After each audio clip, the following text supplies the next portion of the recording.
Nagtalaga ng mga bagong sultan, bay, labi o prinsesa o babaeng katumbas ng isang sultan at datu ang Muslim community nitong Lunes sa tanghalang Pasigueño na isa katuparan ang kanilang enthronement kauna-unahan sa lungsod sa pamamagitan ng United Sultan Bay and Datu of the Philippines at Pasig City Muslim Consultative Council.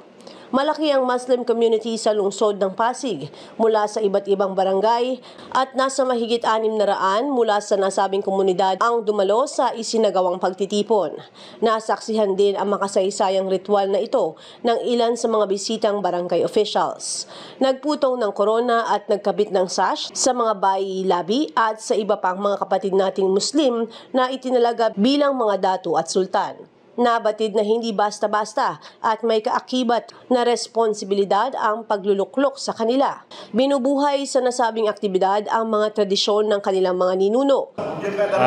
Itong enthronement na to, no, this is legendary, no, dito sa ating bansa, no, especially dito sa lungsod ng Pasig. This is under the United of Sultan, Datu and Bais of the Philippines, no, dito sa ating lungsod, at sila yung nag-organize ng enthronement, no. Actually nung May kami nag-enthrone at ngayong araw nga ito yung tinatawag na murod o yung kanduri, kung saan inimbitahan namin yung bawat Muslim Pasigueño na makiisa sa aming layunin, na kung saan kami mamimigay ng konting simpleng bagay na kung saan pagsasalo-saluhan para po sa mga nag-enthrone na mga kasama namin. At syempre ito rin po ay kauna-unahan na nangyari dito sa lungsod ng Pasig. At syempre ito ay sponsored ng Pasig City Muslim Consultative Council.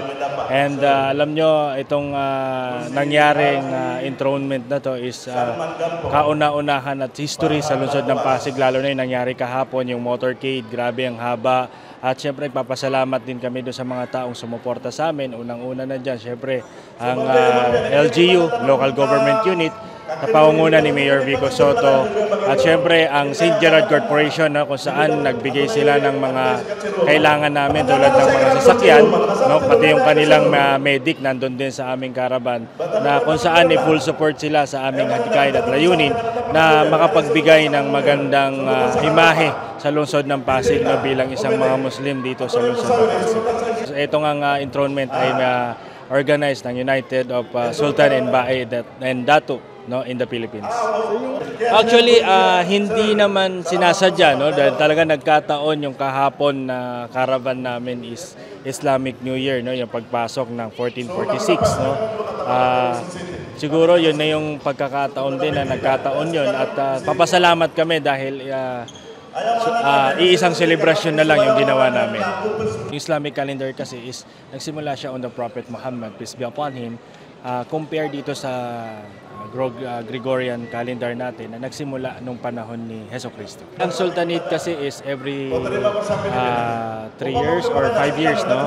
Pero kasi ang pagpapalit kasi ng enthronement hindi siya basta-basta. Halimbawa, yung Sultan ng lungsod ng Pasig, no? If in case po kasi na magkaroon ng enthronement, bibigyan po muna siya ng pahintulot, ano, kung gusto ba niyang ipasa yung kanyang title, no, as a Sultan ng Pasig. So, pag siya ay nagbigay ng order na gusto niya papalitan ng sarili niya as a Sultan ng lungsod ng Pasig, doon pa lang po magkakaroon ng bagong sultanate, no, sa lungsod ng Pasig. Pero hanggat wala naman at ayaw nilang mapalitan, stay put lang sila doon. At walang mangyayaring intro hanggat hindi sila pumapayag na mapalitan. Ang responsibilidad kasi sa Sultan is like a leadership, no? Isa a leadership na responsibility mo yung mga kasama mo, yung community mo. Kung ano yung problema na nandyan, ay kailangan mo resolbahin. Problema na kung saan hindi na dapat humantong sa mas malalang sitwasyon. Responsibilidad na kung saan kailangan alam mo yung nangyayari doon sa community mo. Alam mo yung nangyayari sa isang lugar o sa isang bahay na kung pwedeng ayusin, kayang ayusin. Sa mga kapatid nating Muslim siguro, expected na po, no, ng ating mga kapwa Muslim Pasigueño na ang mga bagong intro na Sultan, Datu and Bais dito sa lungsod ng Pasig ay magiging kaakibat nito yung responsibilidad at magiging kaagapay kami, no, ng kanilang mga suliranin, no? At siyempre magiging kaagapay din kami nila para doon sa magandang kinabukasan para sa ating mga Muslim Pasigueño. Salamat namin yung suporta na ibinigay sa amin ng lokal na pamahalaan sa panguna ng ating Mayor Vico, kay Congressman Roman Romulo. And syempre, sabi ko nga, St. Gerard at yung mga iba't ibang barangay council na kung saan may mga Muslim community tulad ng Barangay Santo Tomas, Barangay Kapasigan, Barangay Bangbang at Barangay Palatio at lalo-lalo ng Barangay Pinagbuhatan. Ako po ay nagpapasalamat sa lahat nga nagbigay sa amin ng tulong sa event ngayon. Katulad po ng aming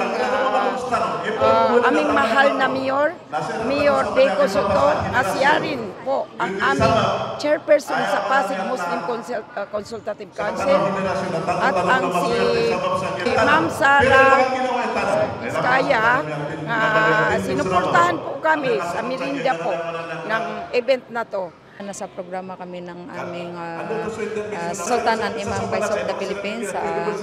Sa ngayon ay sa pangunguna ng aming mahal na bayalabi sa NCR, si Bae Ap Molento Haji Ali. At sa siyempre, ako po, bayalabi sa Pasig, Mariam Samarangay, at sa aking partner na si Sulutan sa Pasig, Samil Arasuman Dampak. Yan po. Ginagawa po namin ngayon is yung pag-i-intro po sa aming mga bagong kasapi. At siyempre, nandito rin po ang aming mga panauhin, ang aming mga alumni, yung mga nasa likod natin ngayon, na sila ay nakasuporta sa aming buong grupo. Na ang grupo namin ay isa sa pinaka-legit dito sa Pilipinas, na in-intro ng aming mayor sa Tamparan, si Dato Tupaan. So, nandito po tayo ngayon para po sa aming mga pagtitipon, pag-intro sa aming mga bagong kasapi o pagmurod po sa amin. So, ang aming mga alumni na Dato Imam and Vice of the Philippines ay nandito sila ngayon para suportahan kami at saksihan sa pinaka-espesyal ng aming araw. Unang-una po bilang Muslim is dyan po natin matutukoy na bilang pinaka-Royal Highness or Royal Blood ay kailangan po namin talaga na matukoy na may isang dato as bayalabi sa isang lugar para po sila po ang magkikiri o magdadala ng mga problema sa taong bayan ng aming mga nasasakupan ng kapwa Muslim. Halimbawa, kung meron man pong mga maliit o malaki na aming may tutulong sa aming mga kapwa, ayan po ay isa sa aming mga trabaho. At pareho lang ay sa problema o ng pagtitipon ng mga masasaya ay lagi po kami nandoon. Sa membro po namin is sa mga kababayan, sa pagkakalam ko lang is sobra 10, sa mga kalalakan is sobra 30 po. Pero kung ano lang po yung mga available na nandyan, ay yun lang po yung meron kami. At hindi ko na po mababanggit ko ilan po.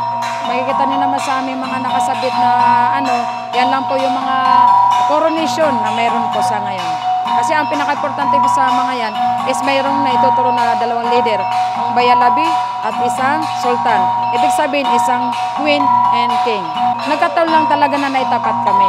Naitapat yung aming programa sa aming mahal na araw ngayon. At kami naman ngayon ay nagbubuni sa amin bilang as a new entrant po na mga vice and datos of Pasig City po.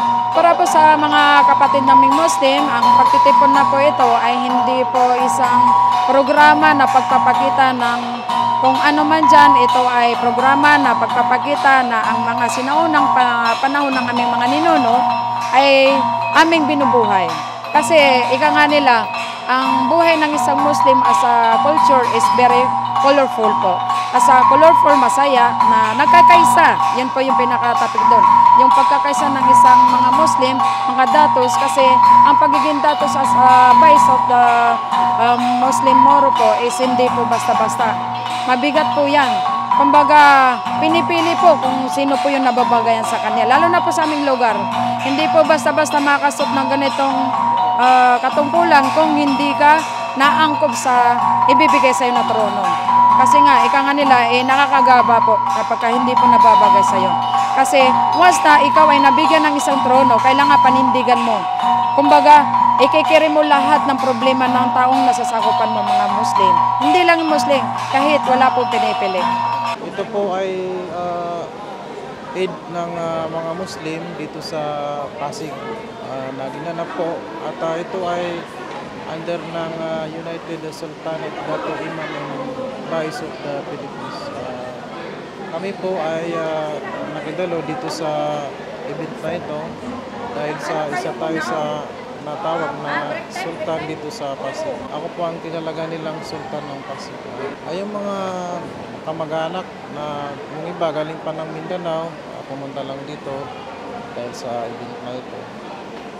Lubos po kami nagpapasalamat sa inyo. Samantalang kahapon, araw ng linggo, isang makulay at masayang caravan na nilahukan ng mga kapatid ng Muslim ang umarangkada kasabay ng pagbubukas ng Islamic New Year.